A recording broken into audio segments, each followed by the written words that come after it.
¿Por qué le da tanta confianza a Ollanta Humala?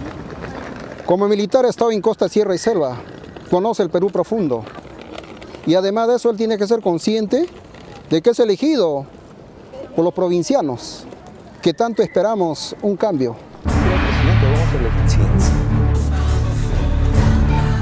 Los invito a que se unan a esta cruzada por la igualdad de oportunidades. Que hemos ganado las elecciones presidenciales. Buenas noches, amigos televidentes, soy José Toledo, qué gusto volver a saludarlos. Los ojos del mundo están puestos sobre Latinoamérica por su desarrollo sostenido, sus riquezas naturales, sus paraísos turísticos e inclusive su gastronomía. Pero también es indudable que en materia social quedan cuentas pendientes. Por ello es fundamental conocer la realidad de cada país y también revisar los hechos que han dejado huellas y que han marcado su historia. Iniciamos esta serie de documentales desde Perú, un país dividido entre los fujimoristas y los seguidores de Ollanta Humala. Este último, recientemente elegido como presidente de la República, ganador con un mínimo margen, por lo tanto deberá esforzarse mucho para unir a su pueblo.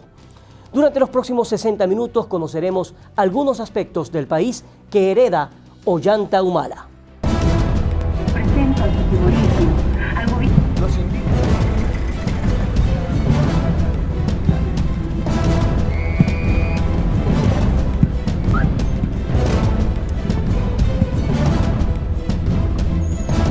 La mayoría de estos conflictos se encuentran en las áreas indígenas y de mayor pobreza.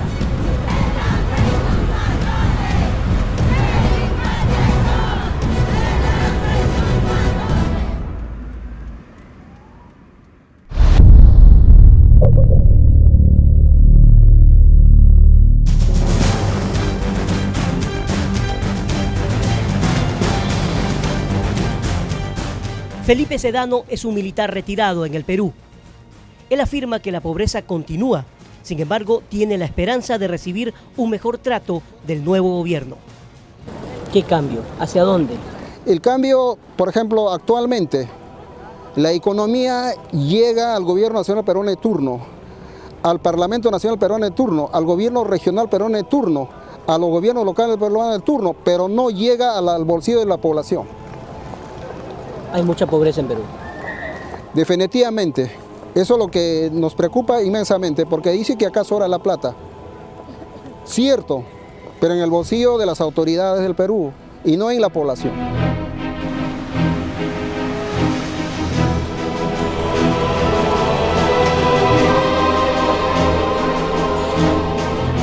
En el Perú profundo, un niño que usted saca un pan del bolsillo y le dice que baile de cabeza, lo hace por un pan. Por eso nosotros, como le digo, todos los gobiernos nacional peruano de turno, su esposa siempre ha sido de otro país, pero actualmente el presidente electo es peruano, la esposa es peruano, sus hijas son peruanos, todos han nacido acá, y como militar él ha vivido a nivel nacional. ¿Conoce la realidad? Conoce la realidad. Y aún más, él es consciente, como le digo, en Lima, Callao y Balnearios ha perdido, solo en el distrito de Caraballo ha ganado, pero en provincia ha ganado casi en toda provincia. Una vez que Alan García está a las puertas de su retirada presidencial, la campaña política se centró en dos contrincantes, Ollanta Humala y Keiko Fujimori, esta última hija de Alberto Fujimori, aquel presidente que gobernó al país por 10 años. Y justamente este es un capítulo especial que debemos tocar para entender lo que ha ocurrido en el Perú en la última contienda política.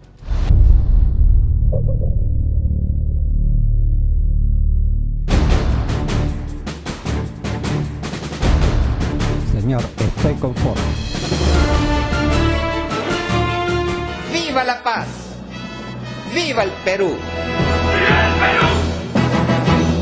El ingeniero Alberto Fujimori toma el poder en medio de una crisis social terrible, en medio de una guerra entre el propio pueblo peruano. Sendero Luminoso, un grupo subversivo que causó el terror en todo el país, estaba en auge y el gobierno durante los primeros 5 años giró en torno a tratar de destruirlo para pacificar al Perú. La primera vez que fui a ese país fue justamente a cubrir la captura del líder senderista Abimael Guzmán, el golpe más importante del gobierno de Fujimori. Un hecho que sin duda dejó huellas. Veamos. La historia del Perú en materia de subversión es larga y penosa.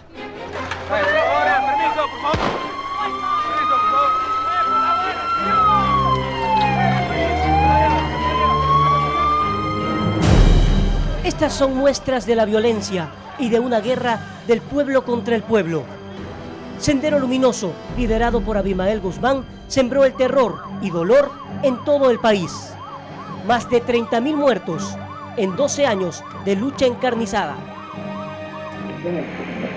Sábado 12 de septiembre de 1992, 18 horas 40 minutos. La policía peruana y por ende el gobierno de Fujimori logró la captura del siglo. Abimael Guzmán estaba detenido luego de un minucioso trabajo de la inteligencia. Fue un episodio que marcó al Perú. Pero recordemos qué tuvo que hacer la inteligencia policial de Incote para atraparlo. Ya volvemos.